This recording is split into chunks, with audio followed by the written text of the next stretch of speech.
she said. "You're sleeping on the couch until you say sorry." I never apologized. Instead, I built myself a bachelor pad. And when she finally saw it, the marriage was already over. I always thought marriage was supposed to be about partnership, compromise, and, at the very least, basic respect. But somewhere along the way, my wife started treating our disagreements like competitions. If she wasn't winning, she wasn't satisfied. If I had a valid point, she would twist the argument until somehow I was the villain. It wasn't always like this. When we first got married, she was supportive, funny, and surprisingly laid back. She didn't nitpick over small things, and even when we disagreed, we could laugh it off. But the longer we lived together, the more she leaned into these power games. It was as if she wanted to test how much control she could have over me. The most recent example started over something unbelievably trivial, a phone call. Her mother had been trying to organize some family gathering, something I wasn't even directly involved in. Apparently, I was supposed to call her back to confirm whether we were attending. The problem? I had already done it. I had the call log, a text message, and even a voicemail confirming the details. I showed her all of this calmly, thinking it would settle the matter. Instead, she doubled down. Her face tightened, lips pressed together. "You didn't actually talk to her. A text doesn't count. And that voicemail? That's not the same as a real conversation." I just stared at her.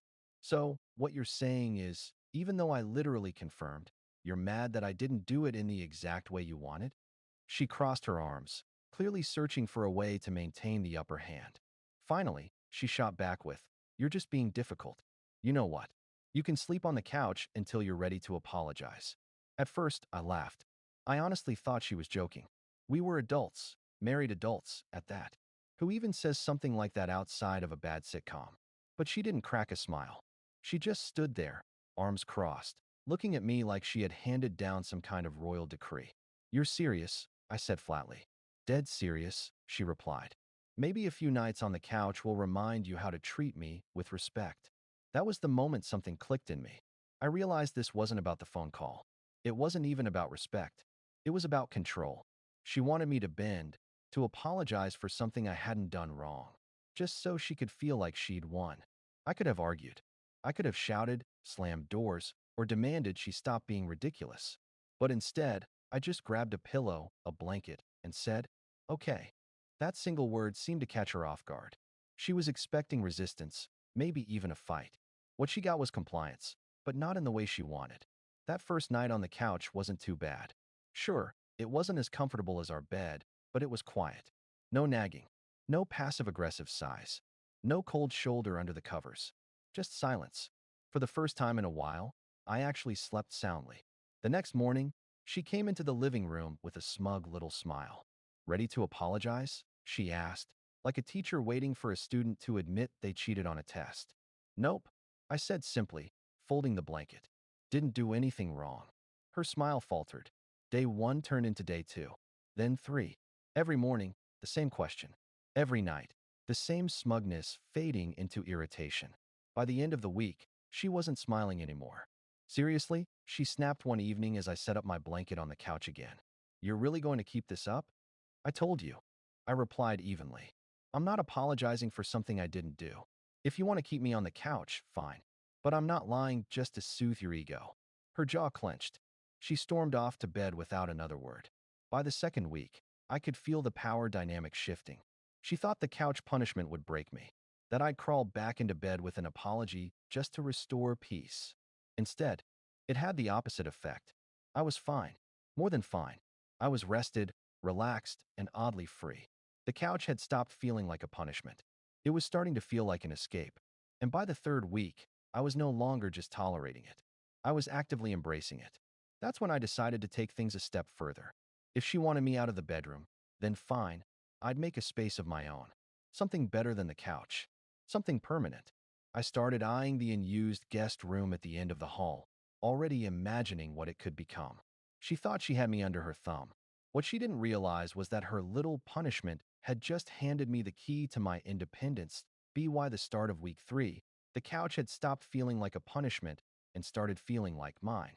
It was oddly liberating to fall asleep without someone sighing heavily next to me, or rolling away dramatically to make a point. I didn't wake up to passive-aggressive muttering or an icy silence at the breakfast table. But as comfortable as I was getting, I knew the couch was temporary. The cushions sagged, the blanket was never quite big enough, and my back was starting to feel the difference. If I was going to live outside of our bedroom, I might as well do it properly. That's when my eyes landed on the guest room. The room had always been an afterthought. We kept an old bed frame in there, a mismatched dresser, and boxes we never fully unpacked after moving in together. It smelled faintly of dust and neglect. But when I opened the door one afternoon and really looked at it, I saw something else. Possibility. If she wanted me out of our space, then fine. I'd carve out one of my own. The first step was clearing it out. While she was at work, I spent an entire Saturday hauling boxes into the garage, vacuuming the carpet, and airing out the room. The more I worked, the lighter I felt. I wasn't just tidying up, I was reclaiming territory. When she got home that evening, sweaty and sore from lifting furniture, she noticed the door cracked open. "What are you doing in here?" she asked, peering into the room with suspicion. "Making it livable," I said casually, wiping dust from my hands. Her brows knit together. "For who?" "For me." Her mouth opened, then closed again. She was clearly caught off guard. "You're what?" "Moving in here." "Looks that way," I replied. The couch was fine, but I figure if you want me out of the bedroom, I might as well have a proper place to sleep. She didn't know what to say. She huffed, muttered something about me being ridiculous, and stomped off down the hall. But the look on her face told me everything I needed to know. She thought this was temporary. She still believed I'd eventually crawl back into our shared bed, tail between my legs, apology on my lips. She had no idea I was done playing that game. The transformation became my secret project. I ordered a new mattress, firm but comfortable. Set up a desk I'd had tucked away in storage. Hung a few framed prints on the wall. Even splurged on blackout curtains and a decent sound machine. Each addition made the space feel less like an exile and more like a sanctuary. I also added a lock to the door, something she noticed immediately. "Really?" she said, arms crossed in the doorway. "A lock? What are you hiding in here?" "Privacy," I answered simply. Her eyes narrowed. "This is childish." "No," I said, standing straighter. What's childish is kicking your husband out of his own bed for not apologizing for something he didn't do. This, I gestured around the room. This is me adjusting, making the best of what you demanded. She left in a huff, but the silence that followed was blissful. By the end of the month, the guest room had transformed into something entirely different, my bachelor pad. I had a mini fridge stocked with drinks, a comfortable chair for reading, even a TV mounted on the wall. It was the kind of setup I would have envied in my 20s, back when I lived with roommates. Except now, it was inside my own house. The irony wasn't lost on me. She thought she'd punished me by exiling me. Instead, she'd given me the chance to build a life inside our home that didn't revolve around her. Her attitude began to shift when she realized this wasn't temporary. At first, she would come to the door every night, arms folded, asking if I was done with my little tantrum. "Nope," I'd reply, smiling as I shut the door. Then she stopped coming altogether. But I could hear her pacing the hallway sometimes, lingering outside the door before retreating back to the bedroom. Soon, her frustration started leaking out in small ways. She'd make snide remarks during dinner. "Must be nice, living like a bachelor in your own house," she said one evening, stabbing at her food. "It is, actually," I replied calmly. "Thanks for the idea." That shut her up. But the real turning point came 2 weeks later. I was stretched out on my new bed, laptop on my chest, when she barged in unannounced. Her eyes darted around the room, taking in the transformation. The TV, the neat desk, the cozy lighting. Her jaw clenched. "This is insane," she snapped. "You're acting like you don't even have a wife." I sat up slowly, meeting her glare. "Do I?" That stopped her cold. She opened her mouth, then closed it again. For once, she had no snappy comeback. She just turned and stormed out, slamming the door behind her. I leaned back against the pillows, a strange calm washing over me. She was losing her grip, and she knew it. What started as her punishment had become my liberation, and I wasn't about to give it up. That night, I realized something important. I had options. I didn't have to tolerate being treated like a child in my own marriage. If she wanted to play games, fine, but I wasn't going to lose. For the first time in years, I felt like I had the upper hand. And the best part? I hadn't had to raise my voice, beg, or apologize for something I hadn't done. All I'd had to do was step back and let her trap collapse in on itself. Little did I know, the real fallout was still coming. Update 1. The first real crack showed up one Sunday morning.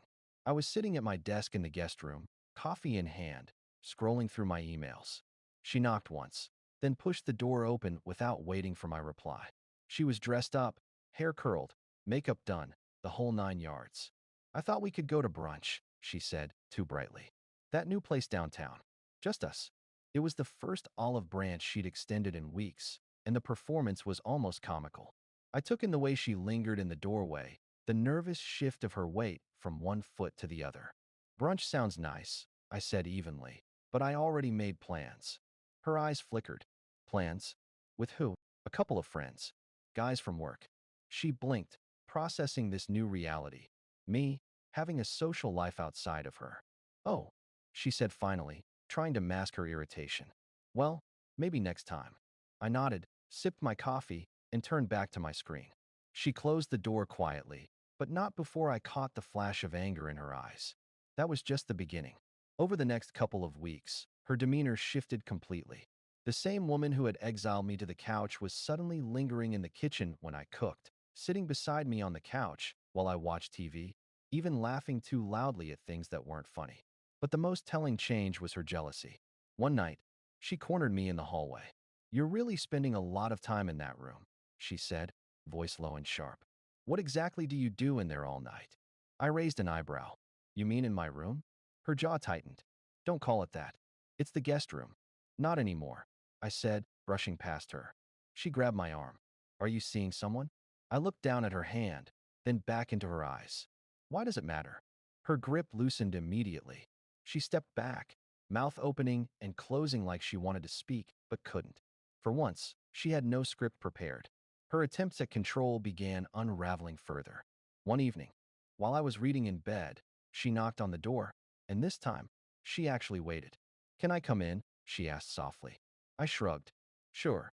She walked in hesitantly, looking around the room like it was foreign territory. She perched on the edge of my chair, smoothing her skirt. "This is nice," she said. "You've really made it comfortable in here." "Thanks," I replied, not looking up from my book.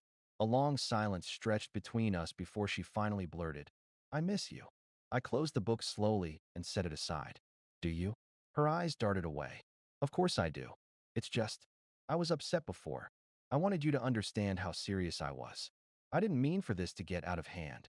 I leaned back, studying her. "Out of hand? You kicked me out of our bed and expected me to beg my way back. That's not serious. That's manipulative." Her face flushed red. "I was angry, and I was patient," I shot back. "3 weeks of sleeping on the couch because you wanted to make a point. And now you're upset because I made the best of it." Tears welled in her eyes. But for once, I felt nothing. No urge to comfort her, no guilt for standing my ground. Just clarity. The final straw came a week later.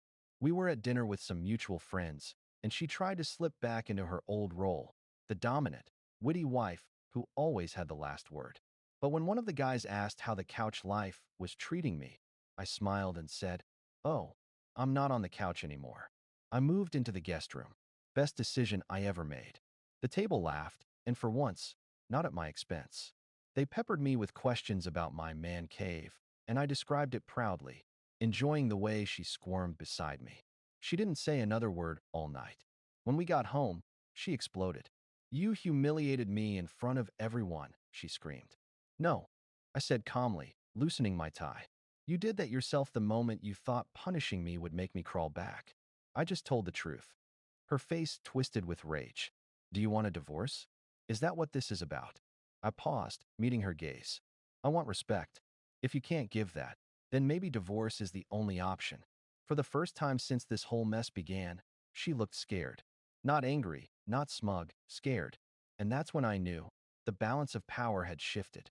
By the end of the month, she was knocking on my door almost every night, her tone softer, her eyes more desperate. "Can we talk? Can we start over? Please, just come back to bed." But each time, I shook my head. Actions have consequences. She taught me that. I was just letting her learn her own lesson. And the more she realized I wasn't bluffing, the more desperate she became. The real question now wasn't whether I'd go back. It was whether I even wanted to. Final update that it's strange how quickly resentment turns into desperation when the control slips out of someone's hands. By the time the fourth week rolled around, my wife's tune had shifted entirely. The woman who had smugly ordered me to the couch without blinking was now hovering like a guest in her own home. She lingered in doorways, tiptoed around my routines, tried to worm her way into my good graces with little gestures, cooking meals she never used to cook, folding my laundry, complimenting my clothes. If I hadn't lived through those 3 weeks of silence and cold punishment, I might have been touched. But all I saw was manipulation morphing into panic. The real breaking point came on a Friday night. I had plans to meet up with coworkers for drinks after work. I came home, changed shirts in my bachelor pad of a guest room, and was about to head out when she appeared in the doorway.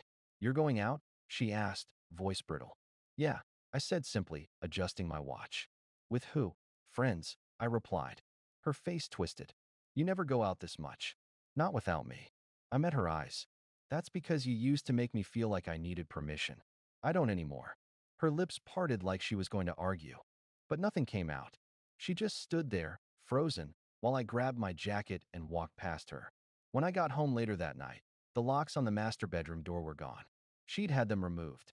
I didn't even comment.